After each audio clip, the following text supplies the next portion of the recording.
ഞങ്ങളുടെ ടീം UDFന് ഉജ്ജ്വലമായ വിജയം സമ്മാനിച്ച കേരളത്തിലെ ജനങ്ങളോട് ഞങ്ങൾ ഹൃദയം നിറഞ്ഞ നന്ദി പ്രകാശിപ്പിക്കുന്നു. ഈ വിജയം സാധ്യമാക്കി തീർത്ത UDF നേതാക്കൾക്കും 10,000-കണക്കിന് വരുന്ന UDF പ്രവർത്തകർക്കും ഞങ്ങൾ ഈ വിജയം സമർപ്പിക്കുന്നു. കേരളത്തിലുടനീളം ശക്തമായ പ്രചരണം നടത്തിയ പ്രിയങ്കരനായ ശ്രീ രാഹുൽ ഗാന്ധിക്കും കോൺഗ്രസ് പ്രസിഡന്റ് ശ്രീ മല്ലികാർജുൻ ഖാർഗെയ്ക്കും ശ്രീമതി പ്രിയങ്ക ഗാന്ധിക്കും മറ്റ് AICC നേതാക്കൾക്കും ഞാൻ പ്രത്യേകമായ നന്ദി പറയുന്നു. പ്രതിപക്ഷ നേതൃസ്ഥാനം ഏറ്റെടുത്തപ്പോൾ ശ്രീമതി സോണിയാഗാന്ധിക്കും ശ്രീ രാഹുൽ ഗാന്ധിക്കും ഒരു വാക്ക് നൽകിയിരുന്നു. കേരളത്തിലെ UDFനെ തിളക്കമാർന്ന വിജയത്തോടുകൂടി തിരിച്ചു കൊണ്ടുവരും. ആ വാക്ക് പാലിക്കാൻ കഴിഞ്ഞതിൻ്റെ നിറഞ്ഞ ചാരിതാർത്ഥ്യത്തോടു കൂടിയാണ് ഞാൻ നിങ്ങളെ കാണുന്നത്. കേരളത്തിലെ ജനങ്ങൾ ഒരുപാട് പ്രതീക്ഷയോടുകൂടിയാണ് ഇത്രയും വലിയ ഉജ്ജ്വലമായ വിജയം ടീം UDFന് സമ്മാനിച്ചത്. അക്ഷരാർത്ഥത്തിൽ ടീം UDF ഒരു കുടുംബമായി, ടീം UDF ഫാമിലിയായി ഒരുമിച്ച് നിന്ന് പ്രവർത്തിച്ചു. നേതാക്കളും പ്രവർത്തകരും എല്ലാവരും. ഇന്ത്യയിലെ മുന്നണി രാഷ്ട്രീയത്തിലുള്ള ഒരു മാതൃകയാണ് കേരളത്തിലെ ടീം UDF എന്ന് ഞാൻ അഭിമാനത്തോടെ പറയാൻ ആഗ്രഹിക്കുന്നു. ഇത് കേരളത്തിൻ്റെ ഒരു പ്രഖ്യാപനം കൂടിയാണ് നമ്മുടെ രാജ്യത്തോട്. നമ്മുടെ കേരളം മതേതര കേരളമാണ് എന്ന് രാജ്യത്തോട് മലയാളികൾ നടത്തിയ പ്രഖ്യാപനം കൂടിയാണ് ഈ തെരഞ്ഞെടുപ്പ്. ഒരു വർഗീയവാദത്തിൻ്റെയും മുന്നിൽ കീഴടങ്ങാതെ എല്ലാ വർഗീയവാദത്തിനുമെതിരായ ശക്തമായ സെക്യുലർ നിലപാടെടുത്തതിൻ്റെ അംഗീകാരം കൂടിയാണ് തന്നിരിക്കുന്നത്. എനിക്കറിയാം ഈ തെരഞ്ഞെടുപ്പിൽ സ്ത്രീകളും ചെറുപ്പക്കാരും UDFനെ വലിയ രീതിയിൽ സഹായിച്ചിട്ടുണ്ട്. അവരുടെ പ്രതീക്ഷയാണ്, ചെറുപ്പക്കാരുടെ പ്രതീക്ഷയാണ് ഇനി UDF. ഞങ്ങൾ പുതുയുഗ യാത്രയിൽ ജനങ്ങൾക്ക് കൊടുത്തൊരു വാക്കുണ്ട്. ഒരു പുതുയുഗം കേരളത്തിൽ ഉണ്ടാകും. കേരളത്തിൽ ഇനി മാറ്റങ്ങൾ ഉണ്ടാകും. ജനങ്ങളുടെ പ്രതീക്ഷയ്ക്കത്തുള്ള ഒരു ഭരണമുണ്ടാകും കേരളത്തിൽ. നമ്മുടെ സംസ്ഥാനത്തിൻ്റെ, ഈ രാജ്യത്തെ ഒന്നാം സ്ഥാനത്ത് നമ്മുടെ സംസ്ഥാനത്തെ എത്തിക്കാൻ വേണ്ടിയിട്ടുള്ള പദ്ധതികളും പരിപാടികളുമായി UDF മുന്നോട്ട് പോകും. ഒരുമിച്ച് മുന്നോട്ട് പോകും. ജനങ്ങൾ നൽകിയ ഈ വലിയ അംഗീകാരം അത് മറക്കാൻ ഒരിക്കലും കഴിയില്ല.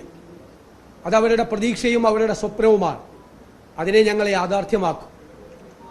ഞാൻ കരുതുന്നു കേരളത്തിൽ എല്ലാ മതവിഭാഗങ്ങളും ജാതിമത ചിന്തകളില്ലാതെ UDFനെ സഹായിച്ചു.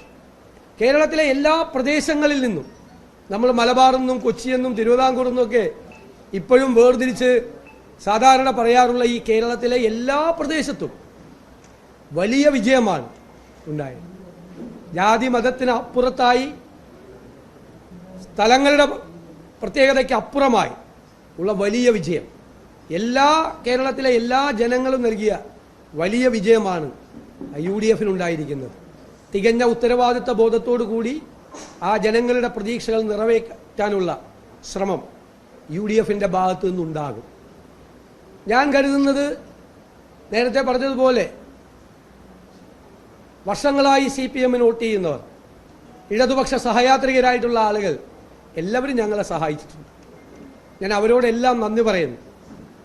കാരണം ഈ തെരഞ്ഞെടുപ്പിൽ LDF പരാജയപ്പെടണമെന്നും UDF വിജയിക്കണമെന്നും ആഗ്രഹിച്ചവർ UDF കുടുംബത്തിലല്ലാത്ത പുറത്തു നിന്നുള്ള ആളുകൾ ഉണ്ട് എന്നത് യാഥാർത്ഥ്യമാണ്. അതുകൊണ്ടാണ് CPM കോട്ടകൾ വരെ പൊളിച്ചടുക്കാൻ കഴിഞ്ഞ ഈ വിജയം ജനങ്ങൾ സമ്മാനിച്ചത്. CPMൻ്റെ ഏറ്റവും വലിയ കോട്ടകൾ വരെ ഇളകി വീണ ഒരു തെരഞ്ഞെടുപ്പാണ്. കഴിഞ്ഞ 10 വർഷക്കാലത്തെ ദുർഭരണത്തിന് അന്ത്യം കുറിച്ച് ഒരു പുതുയുഗത്തിന് തുടക്കമിടാൻ വേണ്ടിയിട്ടുള്ള കേരളത്തിൻ്റെ ഈ തീരുമാനം, ആ തീരുമാനമാണ് സുപ്രധാനമായൊരു രാഷ്ട്രീയ തീരുമാനം. രാജ്യം മുഴുവൻ ഉറ്റുനോക്കിയ ഈ തെരഞ്ഞെടുപ്പിൽ ഇത്ര വലിയ വിജയം ഉണ്ടാകാൻ കഴിഞ്ഞതിലുള്ള അഭിമാനം ഞങ്ങളുടെ UDFനുണ്ട് എന്ന് ഞാൻ പ്രത്യേകം പരാമർശിക്കും.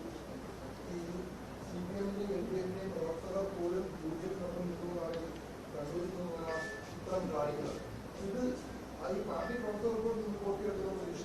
ഞാൻ പറഞ്ഞിരുന്നല്ലോ നേരത്തെ, പുതിയുഗ യാത്രയിൽ ഞങ്ങളുടെ പ്രവർത്തകരോട് പറഞ്ഞത് നിങ്ങൾ കേട്ട് കാണുമല്ലോ. ായ കമ്മ്യൂണിസ്റ്റുകാരെ കാണുമ്പോൾ ചിരിച്ചോളാൻ പറഞ്ഞു, ഇടതുപക്ഷ സഹയാത്രികരെ കാണുമ്പോൾ ചേർത്ത് പിടിച്ചോളാൻ പറഞ്ഞു. അപ്പോൾ എല്ലാവരും ഇങ്ങനെ നോക്കിയിരുന്നപ്പോൾ പറഞ്ഞു അവർ നമുക്കാ വോട്ട് ചെയ്യാൻ പോകണമെന്ന്. ഉത്തമ കമ്മ്യൂണിസ്റ്റ്, ഉത്തമ കമ്മ്യൂണിസ്റ്റുകാർ. പിന്നെ ഇടതുപക്ഷ സഹയാത്രികരായി 3-4 പതിറ്റാണ്ടുകളായി കേരളത്തിൽ സഞ്ചരിച്ചവർ. ഞാൻ പറഞ്ഞല്ലോ, അവർ തീവ്ര വലതുപക്ഷമാണ്. ഞങ്ങളാണ് നെഹ്റുവിയൻ ഇടതുപക്ഷം എന്ന് ഞങ്ങൾ കേരളത്തോട് പറഞ്ഞത്. ഞങ്ങൾ പറഞ്ഞു, ആ വാക്കുകളെല്ലാം ജനങ്ങൾ അംഗീകരിച്ചു. ഞങ്ങളുടെ വാക്കുകൾക്ക് വിശ്വാസ്യതയുണ്ടായി. ഞങ്ങളുടെ വാക്കുകളെ വിശ്വസിച്ചതിനുള്ള നന്ദി കൂടിയാണ് ഞാനിവിടെ പ്രകാശിപ്പിക്കുന്നത്. എല്ലാ വാക്കുകളും അവർ ഹൃദയത്തിലേക്ക് ഏറ്റെടുത്തു.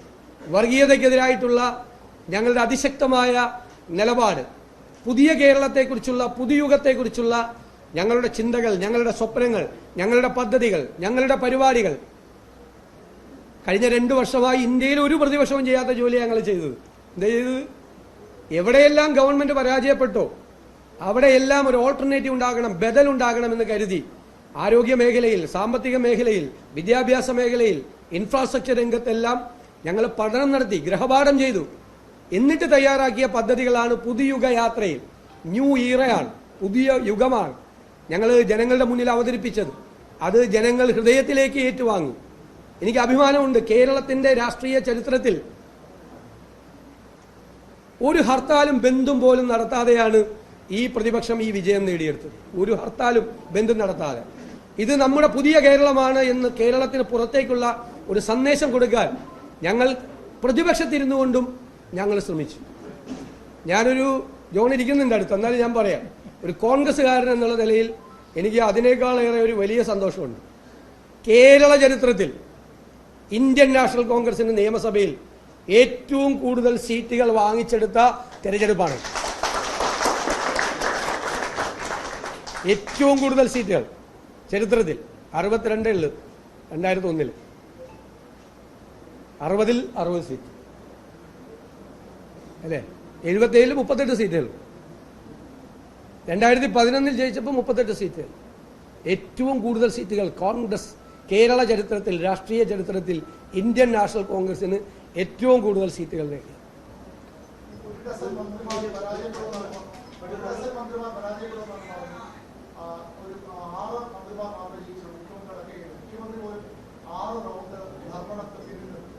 അതിൽ മാത്രമേ എൻ്റെ ചെറിയ കണക്ക് തെറ്റിയുള്ളൂ. 1 ഡസൻ മന്ത്രിമാർ തോക്കുമെന്ന് പറഞ്ഞിട്ട് അതിൽ കൂടുതൽ മന്ത്രിമാർ തോറ്റു. ചെറുതായിട്ട് എൻ്റെ ഒരു കണക്ക് തെറ്റി. ഞാൻ 100-ലധികം സീറ്റ് എന്ന് പറഞ്ഞപ്പോൾ എന്നെ ഒരുപാട് പേര് പരിഹസിക്കുകയും അധിക്ഷേപിക്കുകയും ആക്ഷേപിക്കുകയൊക്കെ ചെയ്തിട്ടുണ്ട്. പക്ഷേ നമ്മളൊരു കണക്ക് പറഞ്ഞത്, ഞങ്ങൾ നടത്തിയ പ്രവർത്തനങ്ങൾ, നിങ്ങൾ കണ്ട പ്രവർത്തനങ്ങൾ, അത് കൂടാതെ ഞങ്ങൾ വളരെ നിശബ്ദമായി നടത്തിയ ഒരു പ്രവർത്തനങ്ങളുണ്ടായിരുന്നു. 2001-ൽ ഞങ്ങൾ ഈ ചുമതല ഏറ്റെടുത്തപ്പോൾ ഞങ്ങൾ പൊളിറ്റിക്കൽ അനാലിസിസ് നടത്തി. 2001-ൽ കിട്ടിയ ഉജ്ജ്വലമായ വിജയം പിന്നെ 2004 പോലില്ല. 2011-ൽ ജയിച്ചെങ്കിലും 72 സീറ്റോടുകൂടിയാണ് ജയിച്ചത്. UDFിൻ്റെ ഭാഗത്തുണ്ടായിരുന്ന ഒരുപാട് ശക്തികൾ, ഒരുപാട് ഗ്രൂപ്പുകൾ, സോഷ്യൽ ഗ്രൂപ്പുകൾ UDFിനെ വിട്ടുപോയി.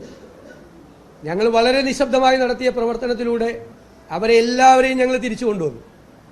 കുറച്ച് പേരുകൂടി ഉണ്ട്, മുഴുവനായില്ല, 90% ആയല്ലോ. ഞാൻ 100 ടാർഗറ്റ് ചെയ്തിട്ട് 90 ആയില്ല, കുറച്ച് പേരുകൂടി ഉണ്ട്. അവർ കൂടി UDFിലേക്ക് വരും. പുതിയ തലമുറ UDFിൻ്റെ കൂടെ നിൽക്കും. ഇനി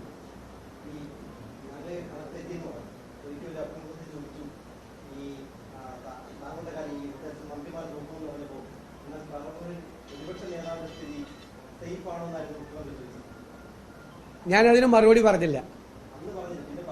ഞാൻ പറഞ്ഞത് അത് പറവൂരിലെ ജനങ്ങളല്ലേ തീരുമാനിക്കേണ്ടത്. എനിക്കറിയാലോ, ഞാൻ എൻ്റെ ഇത്രയും വർഷക്കാലത്തെ തെരഞ്ഞെടുപ്പിനിടയിൽ ഞാൻ 3-4 ദിവസം മാത്രമാണ് പറവൂരിൽ നിന്നത്.